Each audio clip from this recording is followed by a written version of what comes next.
Halo guys, selamat datang di channel Jadul Series, channel yang menceritakan tentang drama dan film jadul. Sebelum kalian menonton videonya, pastikan dulu kalian sudah subscribe dan nyalakan loncengnya. Di awal episode 4 ini pada tahun 1931, di mana Ishak sedang ke tempat pakaian, dan tiba-tiba saja muncullah Hansu yang juga datang ke tempat itu. Namun, tiba-tiba saja si tukang jahit justru mendahului Hansu. Di sela-sela itu, Hansu bilang pekerjaannya lancar, namun tiba-tiba saja ada Ishak yang datang pembawa penyakit. Namun Ishak bilang dia sekarang sudah sehat jadi nggak perlu khawatir. Lagi-lagi Hansu bilang pakaianmu nggak cocok karena itu milik mendiang kakaknya. Namun mulutnya Hansu ini pedes banget ya. Dia bilang jangan-jangan kakaknya meninggal karena penyakitnya sama denganmu pula. Lalu Hansu mau membelikan pakaian untuk Ishak, namun Ishak menolaknya. Ya kali gue nggak mampu membelinya kan. Setelah itu, Ishak, Sunja, dan ibunya sedang menemui pendeta untuk memberkati pernikahan mereka. Namun pendetanya seperti nggak menyetujui, apalagi anak yang dikandung dari pria lain. Itu merupakan dosa besar. Namun Ishak sudah mempertimbangkannya dengan baik-baik dan bersedia untuk menanggungnya. Pendetanya tahu kalau Sunja bukan berasal dari keluarga yang beriman. Lalu pendetanya bertanya sekali lagi, "Kau akan dengan tulus berserah kepada Tuhan?" Ya, Sunja pun menyanggupinya lalu berdoa bersama guys. Malamnya, ibunya Sunja datang ke tempat penjualan jelai. Dikira bapaknya, ibu Sunja mau membeli jelai, ternyata mau membeli beras, di mana zaman itu beras hanya bisa dinikmati oleh orang-orang Jepang saja.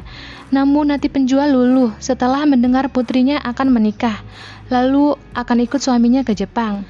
Makanya itu ini akan menjadi hadiah atau mahar yang bisa ibunya berikan, yaitu beras yang berasal dari negaranya. Lalu dikasihlah berasnya sebanyak 3 mangkuk guys. Semoga ini akan menghilangkan rasa sedihmu. Benar saja dong, besoknya ibunya sudah membuatkan makanan khusus untuk Sunja dan juga Ishak. Dan itu adalah beras guys. Setelah itu ibunya menyiapkan baju dan pakaian untuk dibawa Sunja nanti ke Jepang. Sedih banget sih harus berpisah dengan mereka. Scene berpindah di pasar. Sunja sedang jalan-jalan, namun tiba-tiba saja ada orang Jepang yang datang menemuinya dan diajak untuk menemui Hansu. Saat ketemu Hansu, dia bilang kamu benar-benar akan menikahinya. Menikahi seseorang yang bikin kamu susah. Kamu pikir itu karena murah hati? No, itu karena dia penyakitan yang mau membebani dirimu. Sunja nggak terima dong, statusnya kan dia sudah sebagai istrinya Ishak sekarang. Lalu dia pun memutarbalikkan perkataannya dengan bilang, aku sudah dengar siapa kamu dan apa kegiatan kamu. Dan itu membuat aku sangat muak. Hansu sudah mengingatkan kehidupan di sana nggak enak. Tentu enak, tapi hanya untuk yang punya uang saja. Namun sudah kadung benci karena Hansu nggak tanggung jawab akan putranya sendiri, dia pun memutuskan untuk tetap pergi guys.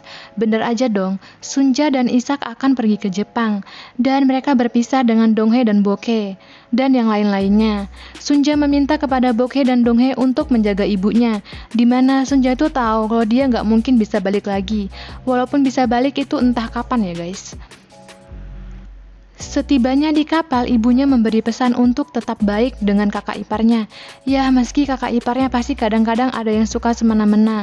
Ibunya menyuruh untuk tetap melayani suaminya meskipun sekarang dia sedang hamil. Karena walaupun pendeta, dia juga merupakan seorang pria pada umumnya. Di sela-sela itu, ibunya memberikan uang sedikit untuk kebutuhannya yang mendesak saat di Jepang nanti. Jadi jangan sampai ketahuan oleh suaminya. Namun Sunja bilang, simpan aja duitnya. Karena dia sudah dikasih jam mahal oleh pria yang menghamilinya. Ibunya yang tahu itu pun kaget dong, memintanya harus untuk melupakan pria itu. Dia yang membuatmu jadi seperti ini.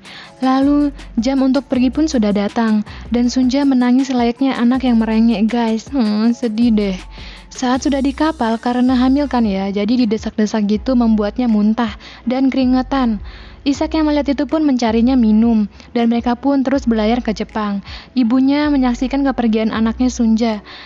Sedih banget sih. Scene berpindah di masa depan. Scene menunjukkan Solomon yang sedang siap-siap untuk ke kantor. Begitu juga dengan neneknya Sunja, yang sedang siap-siap untuk pergi ke Korea. Saat Solomon sudah sampai di kantor, ternyata sudah ada Naomi guys. Lalu mereka pun mengobrol bersama. Solomon bilang, sebenarnya kamu gak suka kan sama saya? Apa itu masalah? Kan kamu akan pergi. Ya jelas dong, Solomon gak akan peduli lagi pada yang lain maupun kepada Naomi. Mau dia iri atau apapun, dia udah masa bodoh banget gitu kan. Karena yang penting neneknya itu menekan kontrak. Lalu mereka pun melakukan pertemuan dengan si pemilik rumah, yaitu nenek tersebut ya guys. Bersama dengan Tom Enders dan juga Pak AB, di mana Tom Enders berasal dari Savels Bank dan Pak AB berasal dari YY. Dan lanjutlah ke intinya, di mana nenek harus menyetujui kontrak di atas kertas tertulis untuk membangun hotel agar bisa meyakinkan Carlton Hotels untuk menyediakan kamar suite akhir pekan. Ternyata ini proyek besar guys. Namun lama banget kan ya mikirnya, sampai udah ditegur loh sama orang-orang di sana.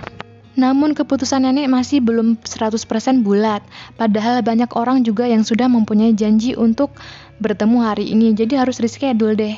Lalu Mozazu pun menegurnya dan bilang, kau menang, kekayaan bisa untuk anak dan cucumu. Solomon bilang, dia bisa terbang ke Korea karena neneknya sekarang sedang ke Korea dan dia bisa duduk di kursi kelas 1. Namun neneknya menjelaskan perjuangannya dulu ke Jepang, di mana ayahnya diperkerjakan di tambang. Saking parahnya, ayahnya harus mogok kerja bersama 400 orang lainnya. Mereka hanya bersabar sebelum akhirnya dipecat. Dulu banyak orang yang gak mau memperkerjakan orang Korea yang jorok dan berisik. Bahkan tinggal saja harus ramai-ramai di tempat sewa yang sempit dan mahal. Bahkan mereka menyebutnya kami ini kecoa. Jika dia berkata setiap tetes darahnya tidak mau menekan kontrak ini, apa yang bakal kamu katakan? Lalu Solomon yang mendengar itu pun bilang untuk gak usah menandatangani kontraknya. Nenek yang mendengar itu pun lega dan ketawa guys. Dan semua orang ribut, apa yang terjadi dan kenapa dia tidak menandatangani kontraknya? Ya you know guys, Tom pun marah besar sampai berteriak ke Solomon. Begitu juga dengan Pak AB. Dia bilang orang ini tidak pantas untuk dipercaya. Dan sepertinya Solomon pun dipecat guys. Dia pun berlari keluar di mana kala itu sedang hujan. Antara senang sama sedih sih, sepertinya jadi satu dan timbullah sebuah kelegaan buat Solomon. Dia pun menari-nari di bawah hujan dengan disaksikannya Naomi di sana. Scene berpindah pada Sunja dan Mozasu yang akan pergi ke Korea. Mozasu sudah bilang jika nggak yakin nggak usah pergi. Namun tiket sudah dibeli, jadi mereka pun lanjut ke Korea. Begitu sampai di Korea, saat sedang di taksi, neneknya minta untuk diberhentikan dari taksi dan turun di pinggir jalan. Di sana, Sunja menyaksikan pantai yang sangat indah yang sudah lama dia kangen-kangenin guys, karena sudah saking lamanya di Jepang. Nenek sama cucu sama aja ya, mereka sama-sama mengalami sebuah kelegaan. Dan scene pun berakhir. Thank you untuk yang sudah nonton ya, jangan lupa untuk like, comment, dan juga subscribe. Bye-bye.